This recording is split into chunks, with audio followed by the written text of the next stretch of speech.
Just pretend you're a newscaster.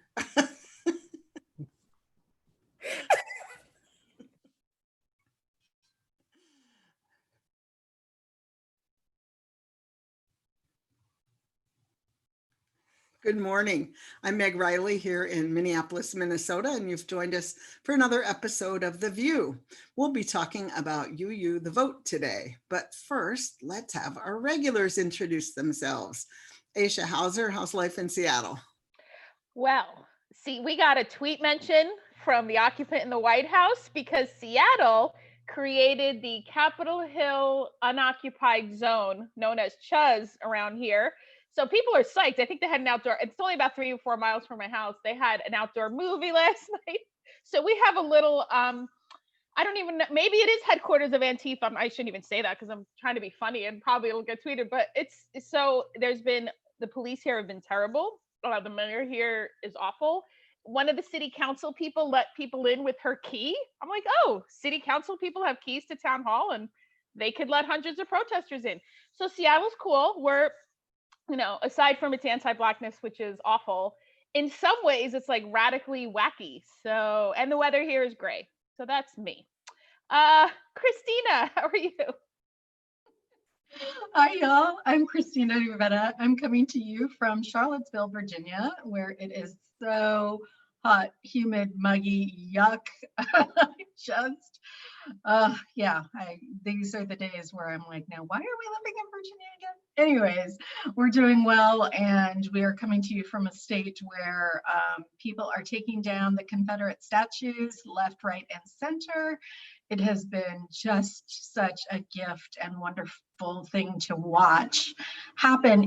It's really interesting because it hasn't happened here in Charlottesville, which is one of the places where it started in Virginia, led by a young Black woman here in Charlottesville, which kind of led to the Summer of Hate in 2017. So we're really just kind of interestingly watching what's going on here in Charlottesville and why it hasn't seemed to reach that critical mass. But the Christopher Columbus statue is in the lake that it was next to. And there's this great map where somebody did a GPS map and they like geolocated it in the middle of the lake, you know, the little geo point. It's just perfect. Anyways, that's how we're doing here in Charlottesville. How you doing, Michael? Greetings, everyone. This is Michael Tino in Peekskill, New York, where yesterday we had Charlottesville's weather, and I would joke that today we have Seattle's weather, except it's actually pouring. And I know it doesn't actually pour in Seattle, it just sort of mists for 6 months. So we're getting all of your rain for the 6 months in one day today. New York news that is worth sharing. Before yesterday, New York State had the nation's most draconian police secrecy law that shielded police personnel records from public view, and the New York State legislature repealed that the day before yesterday, and the governor is expected to sign that into law.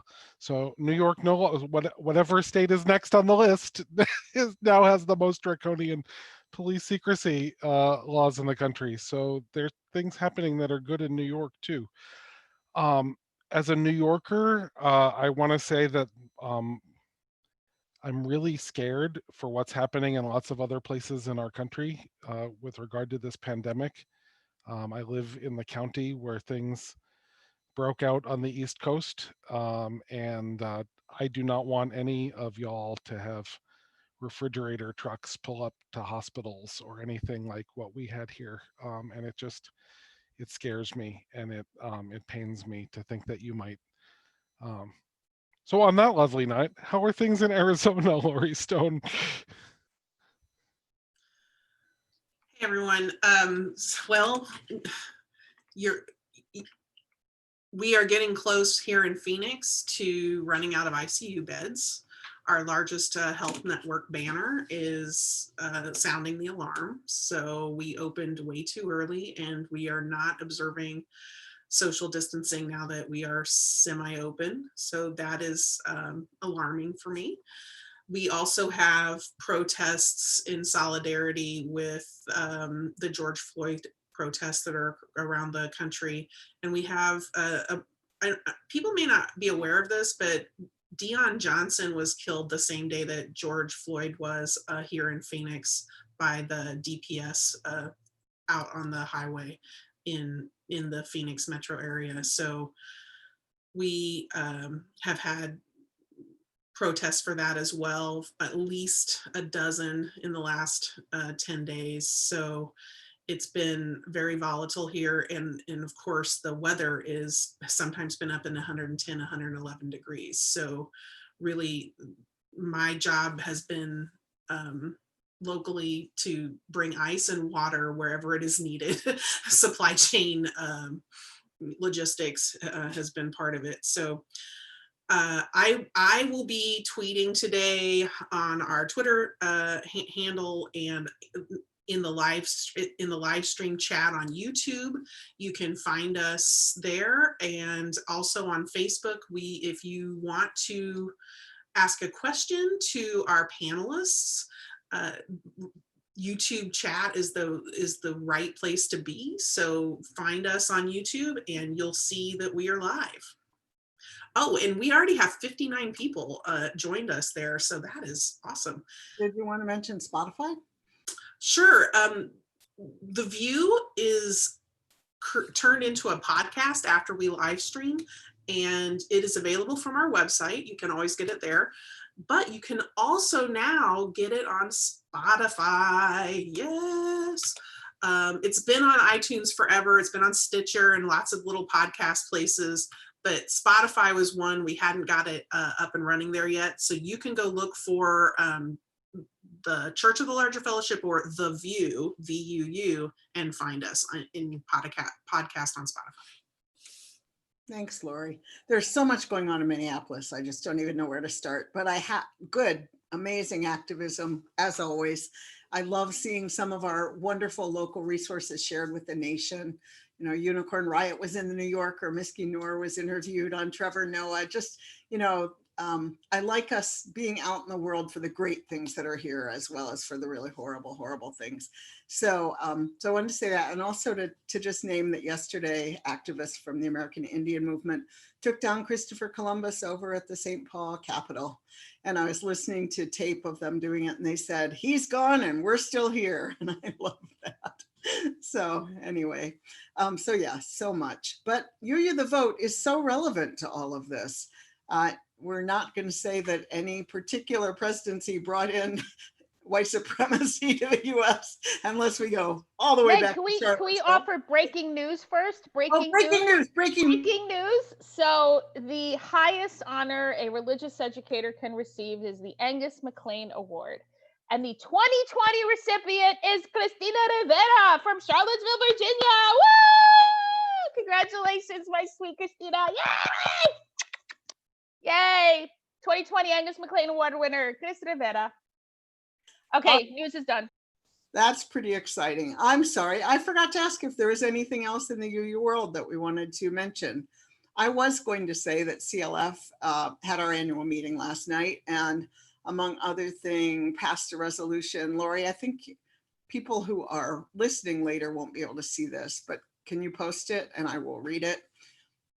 This came from our board of directors. The board of the Church of the Larger Fellowship requests an affirmation, which they got from the congregation. As a part of the Church of the Larger Fellowship's commitment to anti-racism and anti-oppression, we lift up all of the Black UUs who are part of CLF. We see you and who have been risking their lives to call for justice and a recognition that Black lives matter. We, the Church of the Larger Fellowship congregation, recommit ourselves to be in solidarity with Black, Indigenous people of color throughout this continent and the world, and to affirm the inherent worth and dignity of all. To this goal, we ask our leadership to maintain and augment this commitment. And I really love that because it is so much a part of who we are. And as I leave, that feels like a commitment to future leadership that yes, this is who we are and who we'll be. So I just wanted to lift that up. But meanwhile, UU the Vote is so relevant to all of these things that we're talking about. And I'm really excited that today we have two members of the UU the Vote team. We have Nicole, and you know what? Nicole Pressley. Nicole is an organizer and communication strategist who blends the power of storytelling and community organizing to mobilize communities across difference. She believes that community is the foundation of both faith and politics. Who and how we are together is the deep relational work that changes lives and the world. Amen. Nicole has 10 years experience working with people like Planned Parenthood, the Minnesota AFL-CIO, because she used to live up here, and citizen advocacy. She brings a robust skill of program development, electoral organizing, advocacy, communications, and data management. As a UU, she's excited to work with our congregations to continue a legacy, public witness, and revolutionary love. And welcome, Nicole.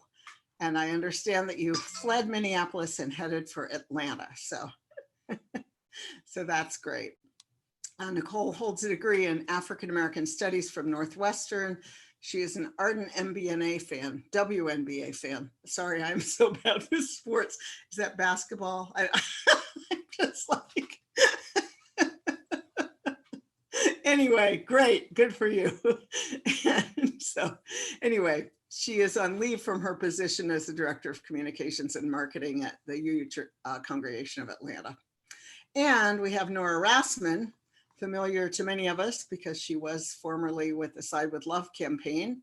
Nora has lived in DC since 2006, and then she returned to her childhood home of Milwaukee. Milwaukee is how it's said, like two syllables, Milwaukee, Wisconsin, to act as the UU the Vote Wisconsin lead organizer. Her work has straddled international non-governmental policy and advocacy, faith-based organizing, and nonprofit organization development. She's worked with Auburn Seminary, supporting their faith leaders for reproductive justice. She's a birth doula, cool, committed to rebuilding birth workers rooted in reproductive justice and centering equity, access, and autonomy. Nora is committed to supporting white anti-racist leadership development alongside and in service of Black, Latinx, LGBTQ movement building, including fundraising, base building, and skill development. She dabbles in paper art, graphic design, and party and queer wedding planning. Well, it's, you know, whenever we can get together, there's some parties to be had, Nora, so that's great. But let's just start with either one of you. What's UU the Vote? What's it mean to UU the Vote? Hello, I am so happy to be with you all. And yes, serious WNBA fan, and just really grieving the fact that this would be the height of the season, and it's not happening. But yes, UU the Vote. I am just super excited to be leading an initiative right through the UUA and our congregations to really make waves through our faith and in this country in 2020. For me and for many of the amazing folks that I'm working with in the UUA, with our state action networks and in our congregations, really know and understand that UU the Vote is really about responding to a democracy in crisis, and also about renewing in the roots of our faith. There's clearly no question that 2020, that we are just in the moral fight of our lives. And for me, UU the Vote is an opportunity to resist, really honestly, like resist the death dealing systems of white supremacy. And we do that through activating and mobilizing members of our faith to respond to those threats and to really renew into the boldness, right? The depth of our faith that is anchored in democracy, interdependence, and the inherent worth and dignity of all. There's a lot to that, of course, but that is really our anchor. When I first came on as national organizer, we did a meet and greet on our Slack channel. And someone asked me, what did I hope for with people that are engaged in You the Vote? And my answer was, and remains, that I hope that people fall in love with humanity over and over again through this work.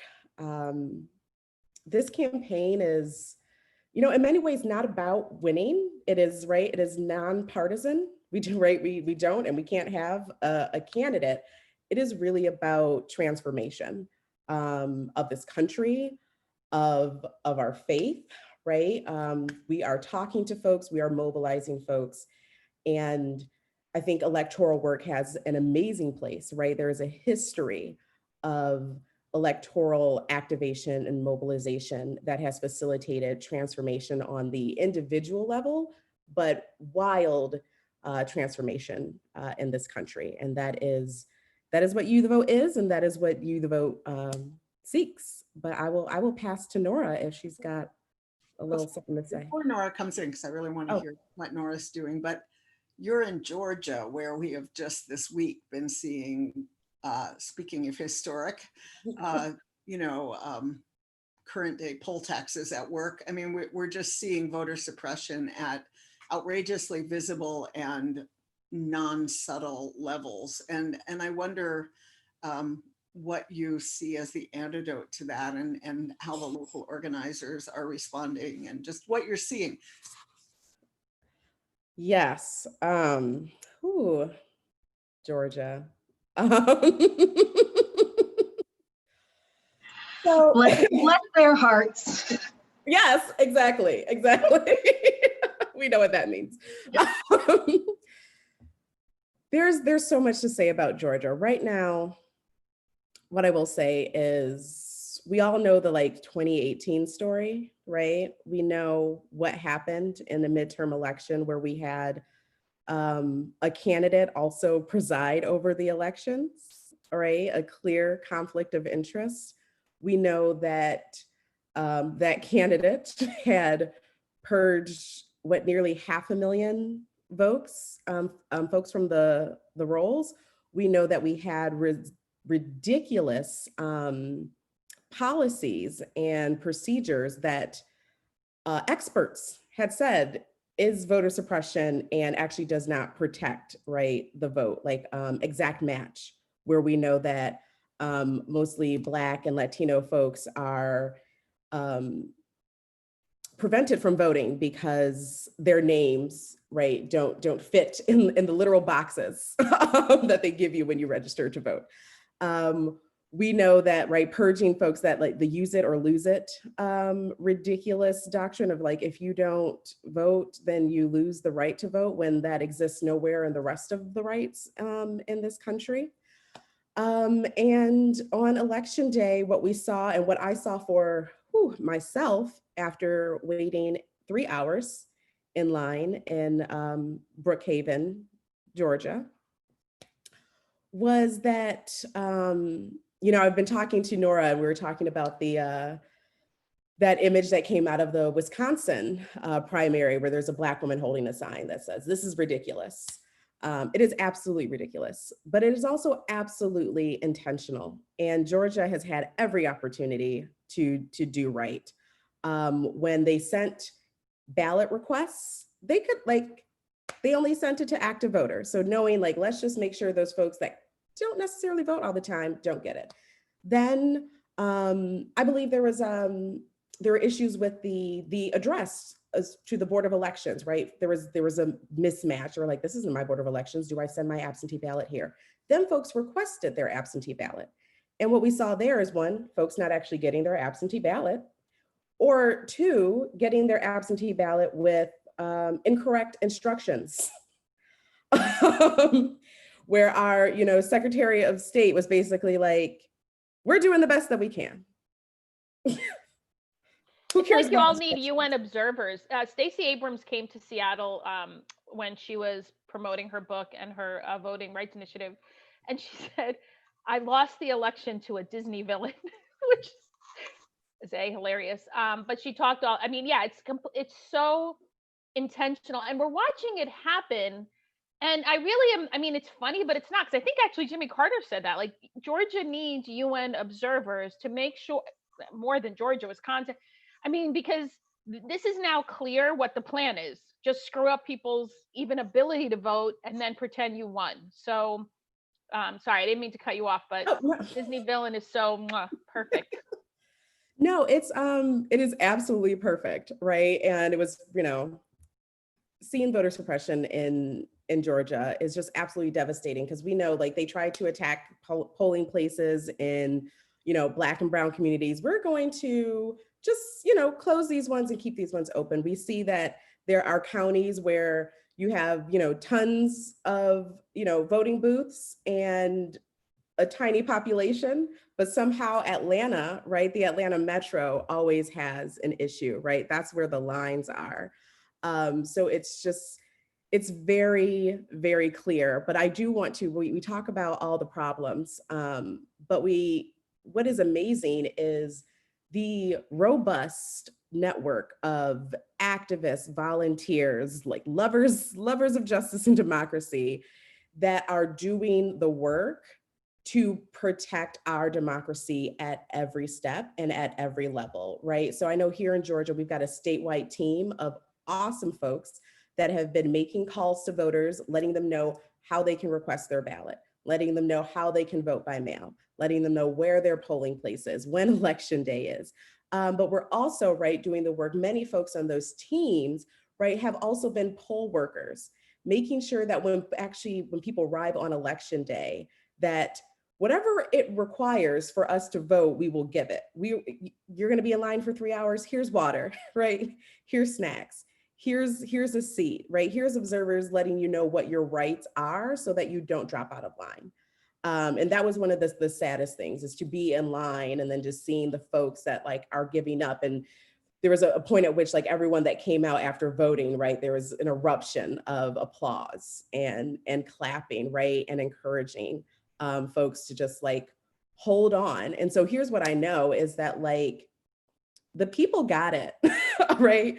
Like, we are doing the work, and there is nothing that we can't realize if we mobilize together.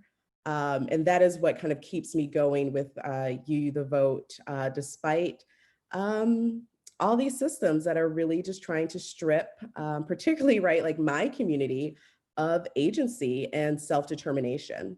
But we will hold these people accountable, and we will dismantle every system of, like, white supremacy as wherever we see it. All right, thank you. And so Nora, obviously Wisconsin, Milwaukee, the other Black areas of Wisconsin had the same thing going on. What you're mobilizing, you're the Wisconsin mobilizer? Is that, tell us about what you're doing. Yeah. So yeah, really happy to be here with y'all.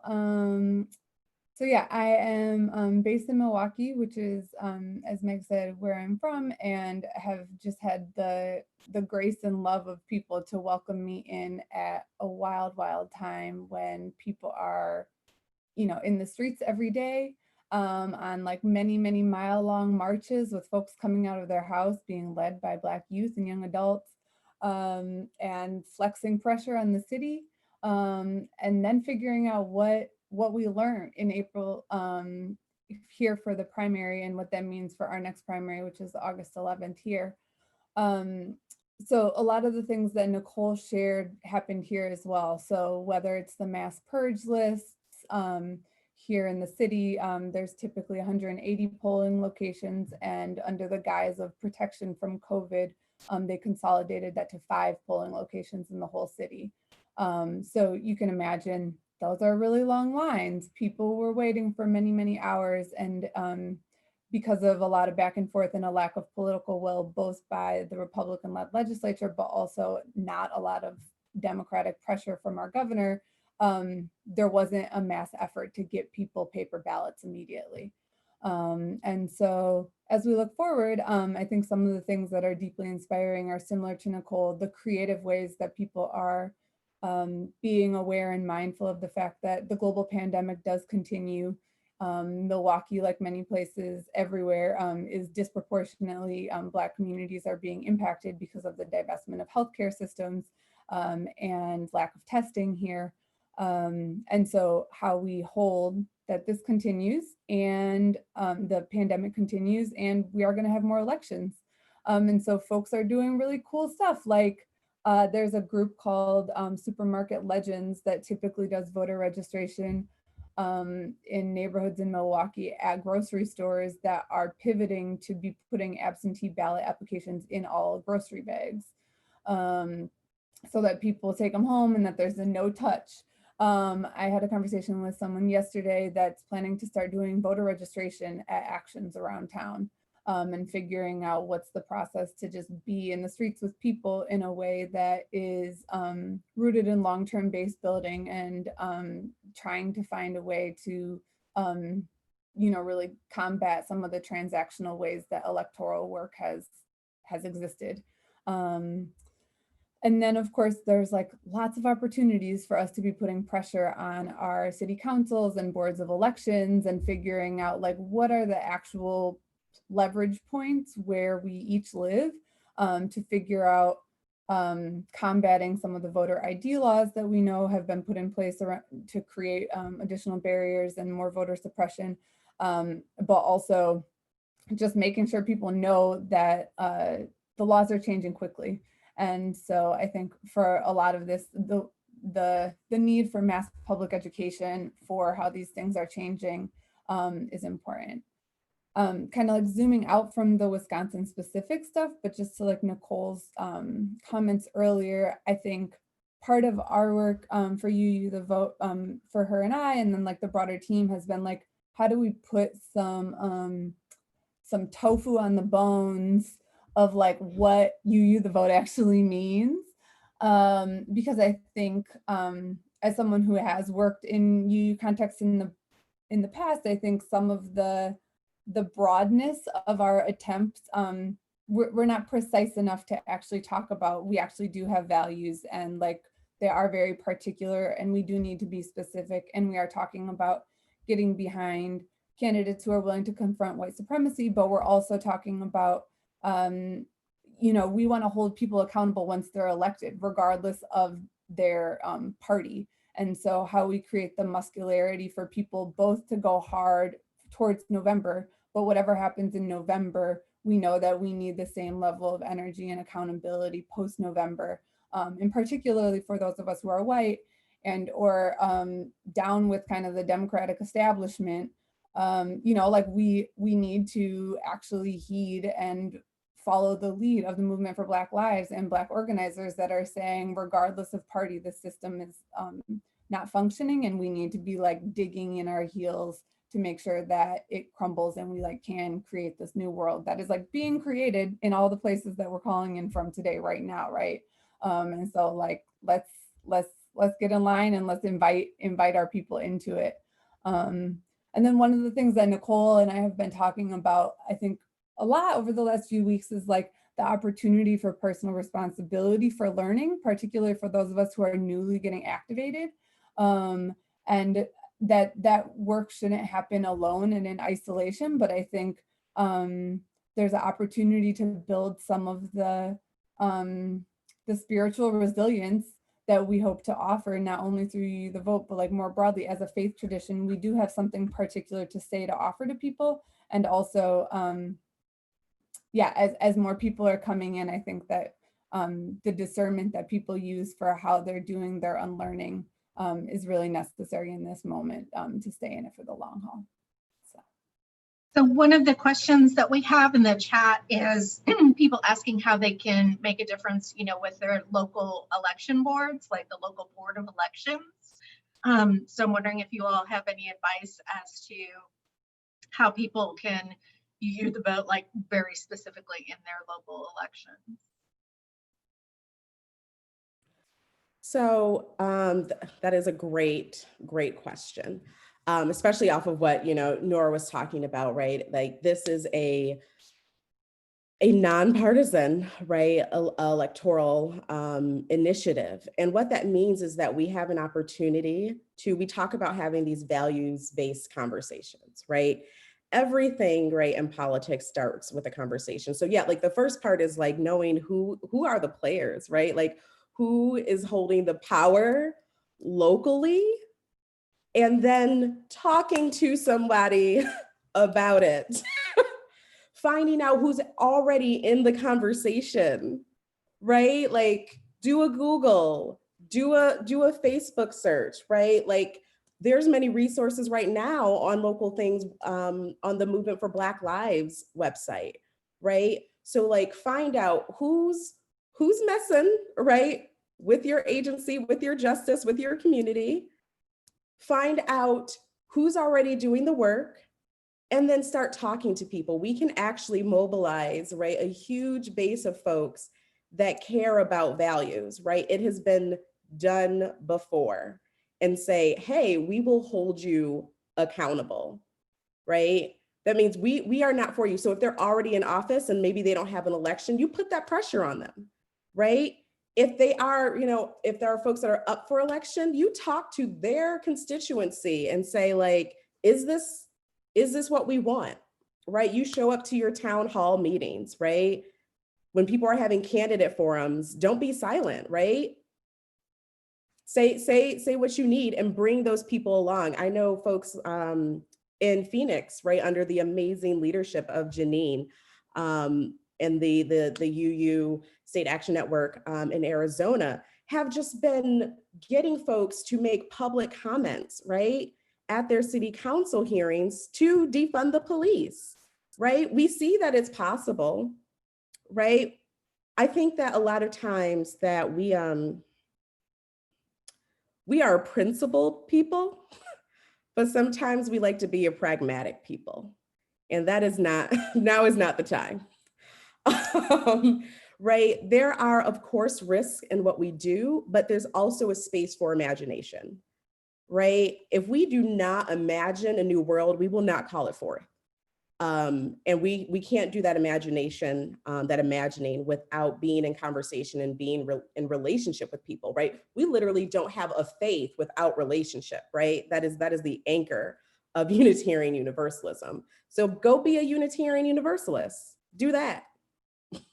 Yeah, and I'd love to see more of the poll workers being Unitarian Universalists, like the actual folks that are sitting there checking people in and denying those ballots, because I think that we have a huge influential role that we could be playing in just that. Like, how are people getting checked in to be able, or not getting checked in to be able to vote? And, particularly for those of us that are Black, Indigenous, POC, what does it mean for other people to see us sitting at those tables? And how does that help our people engage with the process? Yes. It's interesting, Nora. I was interested in this movement to put absentee ballot applications in grocery bags, and I'm wondering if there are other initiatives around the country, Nicole or Nora, either one of you, that you know of to get more absentee voting by mail, because it's nonpartisan, this effort, but it's a nonpartisan thing to say, I want the votes of people of color to be cast and counted, right? So are we going are we organizing? Are we working with people who are organizing? Are we following the lead of people who are organizing in communities to get people ballots so that they can vote, so that they don't have to wait online for 3 hours on election day if they can't do that, for example? Are there other examples of that?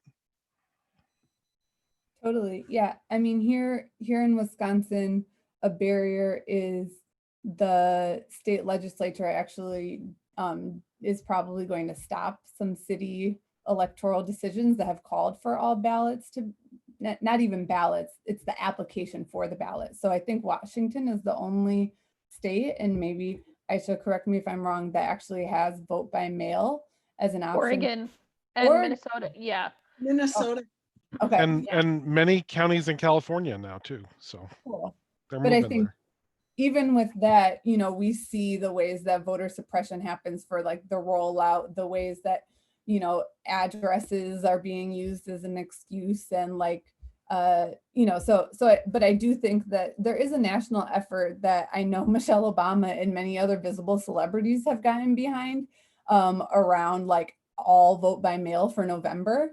And so like that is absolutely, that is a demand in motion, and we can definitely like share with folks. I think that it because it does hinge on local electoral boards and state legislatures, there is probably additional advocacy that's needed, but I think that is a national demand that is like in motion.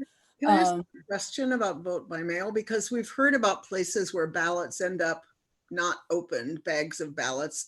And I mean, so after people vote by mail, are there organizations and citizen groups that are making sure that those are actually counted? Because that's a fear that I have, is that, I mean, one, the president's trying to defund the post office right now, but two,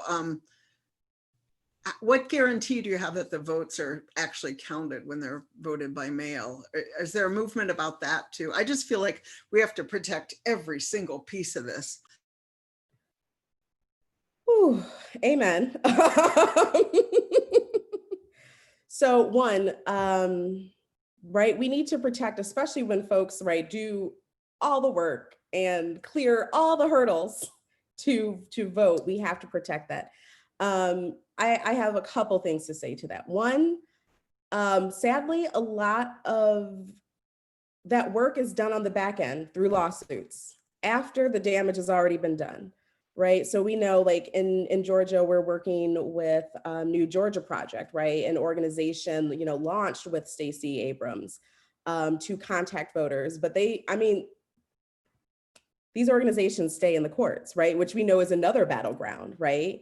Another electoral battleground. And they're like, I don't want to say this in a way that feels disempowering, but there is no guarantee, right?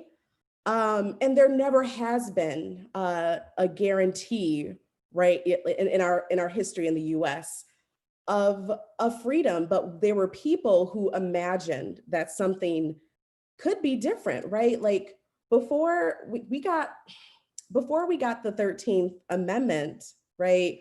We got rebellions and insurrections on the land, right? On the soil, but we also still now have mass incarceration. Before, you know, some folks got the right to vote, right, through our courts. We had people like Alice Paul being put in jail, right, for marching while also telling folks like Ida B. Wells to get in the back of the line. But today we still have trans women being murdered in our streets without justice. We've got everybody's fave, J.K. Rowling, tweeting ridiculousness. And before we got like same-sex marriage, we had Marsha P. Johnson and Sylvia Rivera, right, staging an insurrection in the streets against police brutality of trans queer folks of color. But what we still got in 2016 is the Pulse shooting, which is going to have its 4-year anniversary tomorrow. So what I will say is that there is no guarantee. We do all the work. We do the electoral work, but really what we do is the work of democracy. And that is practiced everywhere. It's practiced at the ballot and it's practiced in the streets.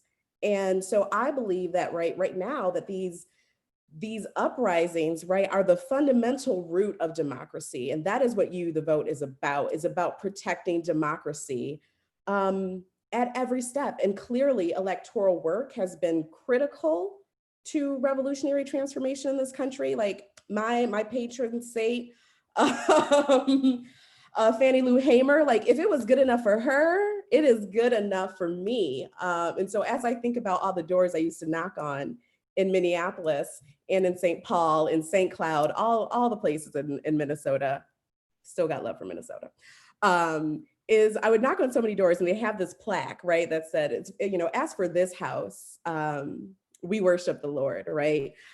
And so like really right now, like as for this campaign, we endorse democracy. We endorse it everywhere, right? In our streets, at the ballot box, in our homes, and in our congregations.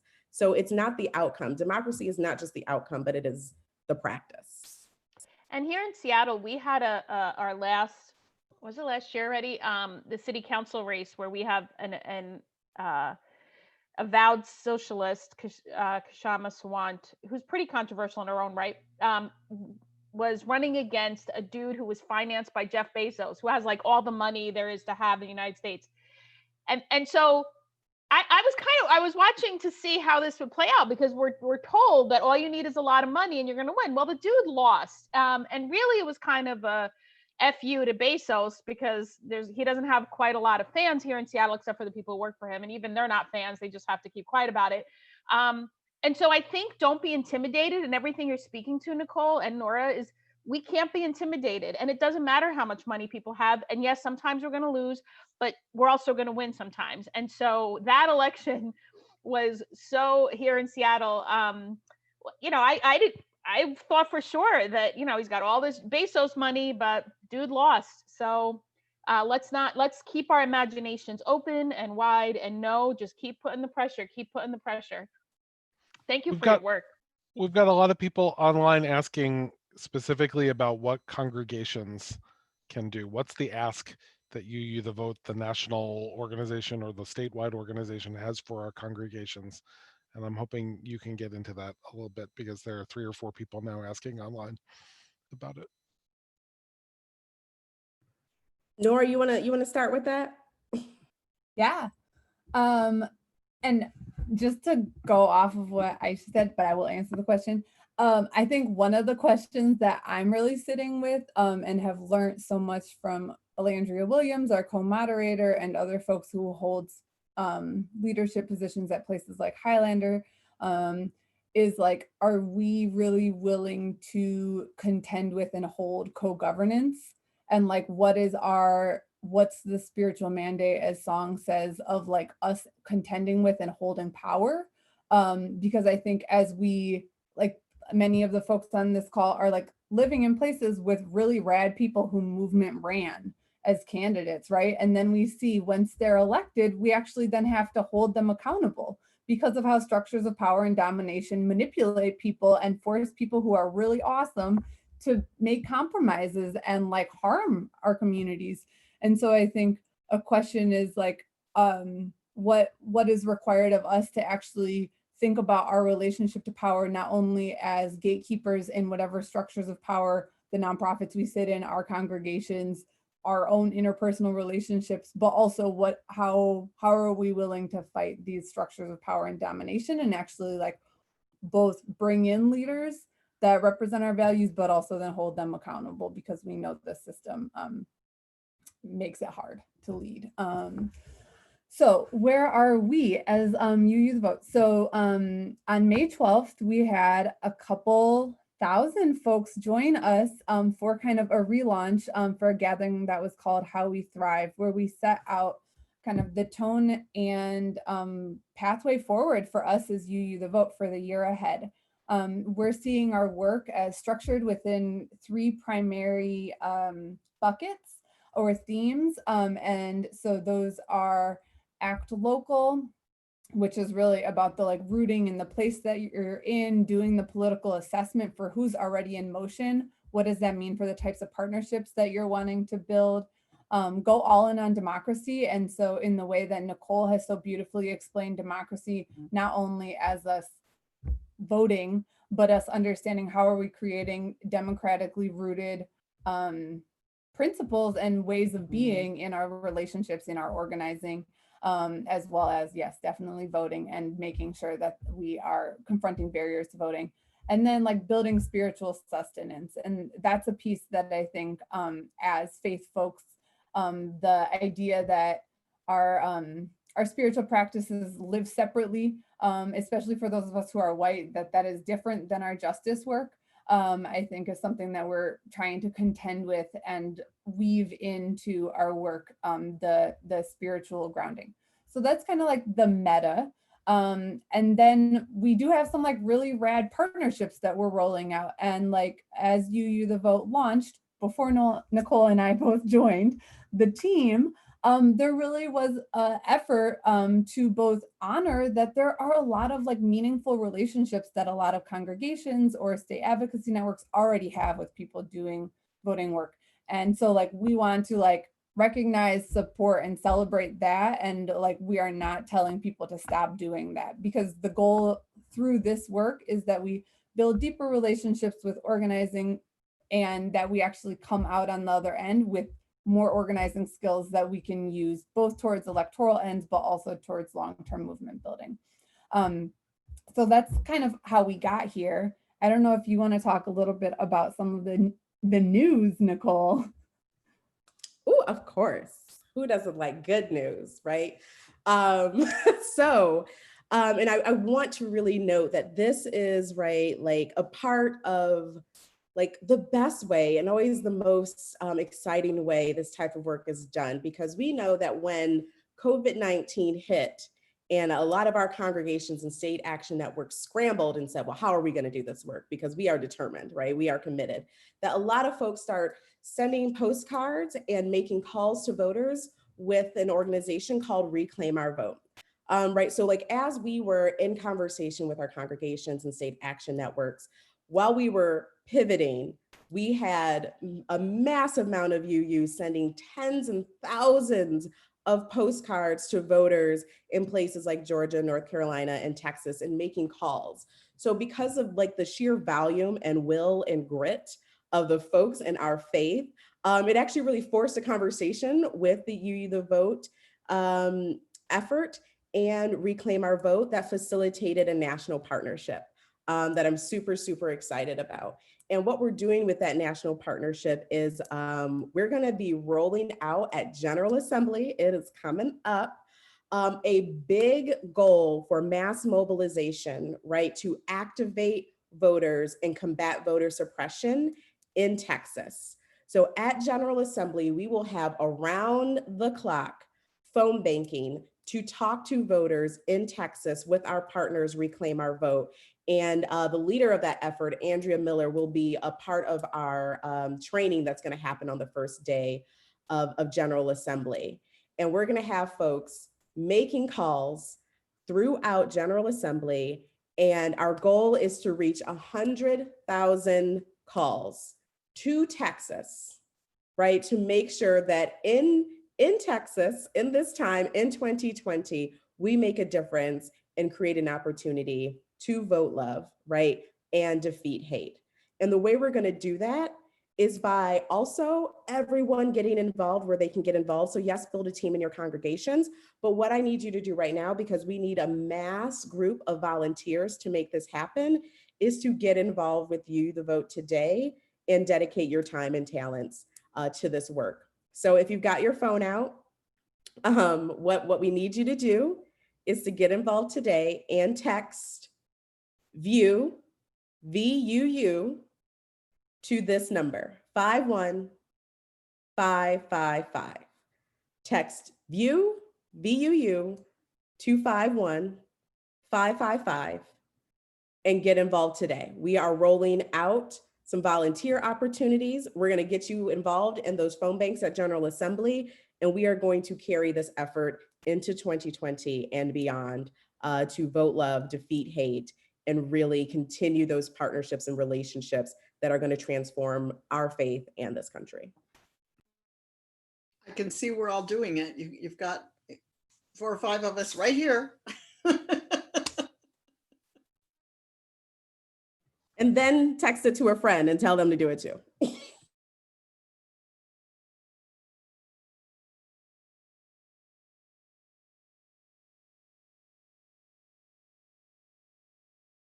So you don't have to register for General Assembly to be part of that effort to get 100,000 calls made. Great. Everyone is welcome. That's great. So are the state networks engaged with this? I see Janine is here. Yes? Yeah, absolutely. Our state action networks are like just doing amazing things. So they are going to be leading some trainings at General Assembly. So we know folks are like, I want to get involved, but like, I need some more skills. Our state action networks are leading the way and making sure folks know how to phone bank, know how to text, know how to recruit folks from their congregations, making sure that we're rooted in our principles They are just doing amazing things. And also right now, later on today, honestly, we're scheming, plotting on how to support our congregations even more on acting local and being in solidarity with the movement for Black lives and being in solidarity with Black folks to really facilitate that work on the ground. So like always thankful to the folks in our state action networks, Ronwa, Joan, Lisa, Janine, Richard, right? Like Abby, Tennis, Pam, right, who is involved in the Read Project. Like they are just all doing amazing things. They're really holding up this campaign right now. India McKnight asked, after the election, will UU the Vote go on to keep the movement building? I'm happy to get it started. Okay. Yeah. So the inspiration and expectation is that we know electoral work often is temporary. There's lots and lots of money that moves into structures that then are dismantled. And that's like one of the largest rightful critiques, particularly from radical folks, from people of color, that like electoral feels both temporary and transactional. And so our hope and expectation is by seeding these relationships with state advocacy networks and building deeper organizing skills in the places where work is already in motion, that there is just a deeper bench of folks who are willing to do this organizing work year round. I do think that we've been having a lot of conversations about what's the expectation for how we are always extending invitation. And you may be familiar with the Committee of One situation that many of our congregations are faced by. And there's like a deep opportunity to have humility and create an expectation, as organizing does, to say like, unless we're growing, we're dying. And how at every phase of our work are we extending an invitation to be bringing more people in, to actually be building our teams, not only that our mailing lists are longer, but that we actually have more skills that we're able to practice in the world together.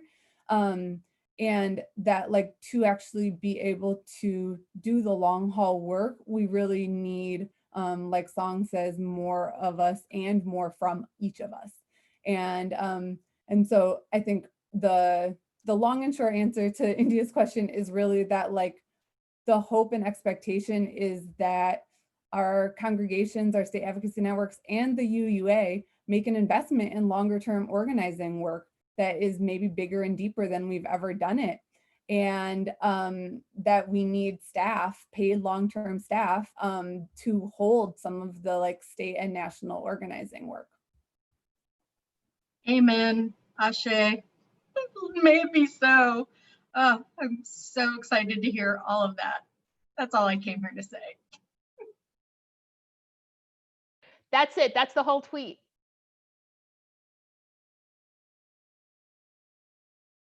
Well, I think one of the things that's happened also, that's been in this current, I can't call it anything other than a shit show, this administration, is I can only speak to Seattle because this is where I am. Folks have been coming out for local meetings, go to city council meetings, go to board meetings.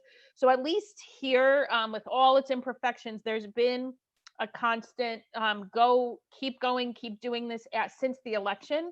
So if we can keep that up, because I think that speaks to India's point, is okay, we can get folks elected, but then we need to keep the pressure and keep awareness up so that fundamental changes actually happen and we don't just get people in office.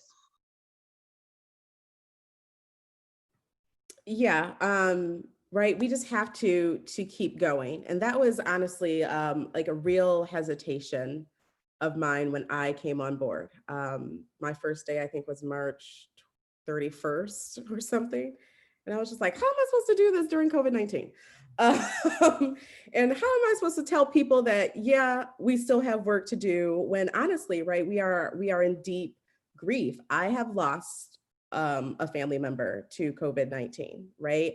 I have had friends in the hospital because of COVID-19. And I was really like, so I'm supposed to send an email telling folks to get on this phone bank or telling folks to volunteer to offer Zoom support, right, to UU the vote. I'm supposed to, and I was just like, how? But like that is what we're talking about when we're talking about spiritual resilience. We're not saying sacrifice yourself, right, to the movement. We're saying do what you can, when and where you can, and there is a role for everyone. And like, you know, the Reverend Ashley Horan said during our How We Thrive event, is that you have to take shifts for the revolution, right? Like you have to take care of yourself and your community, and then when you're ready, like get in the fight. And that is what we're offering. I know someone in the chat was like, are there other ways to get involved?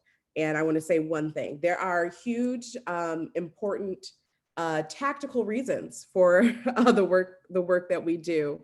I know a lot of us, right? Nora and I have been organizing for a long time, and we know that having conversations with voters literally changes the world. I don't know how many conversations I've had with folks that like will go against their party after having a real conversation, right, about their values. But also, yes, there are other things you can do. Right now, we're recruiting volunteers to help out at GA. Yes, that includes phone banking. It also includes, like I said, Zoom support. It also includes being part of the fun committee, because we're going to have a trivia night at General Assembly, and it's about to be lit. But like we're doing a lot of things. We need more writers, right? There's so many amazing stories about what's happening with folks that are engaged in UU the Vote, and we need to be able to tell those stories. We need videos, we need photos, right? So there are many ways to do it.